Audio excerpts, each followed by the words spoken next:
How to set different ringtones for different contacts on Android. Hello everyone, welcome to this channel. I'm Emily and I'm here to help you out today. So without any delay, let's get it. So first of all, launch your phone application on your device over here and just go to your contacts list and tap on any of the contacts that you would want to set a ringtone for. As you tap on the contact, all you have to do is tap on the three dotted lines at the top right corner and then tap on set ringtone option available over here. So tap on set ringtone and here you can just select any of these options. So I'm going to tap on music and then I'm going to choose a song or a tone over here. So let me choose any of this one and then tap on OK.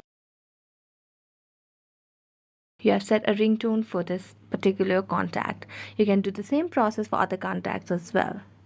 So thank you so much for watching this video. If you enjoyed watching it, don't forget to like, subscribe and hit the bell notification for more updates. That's it for today. See you next time.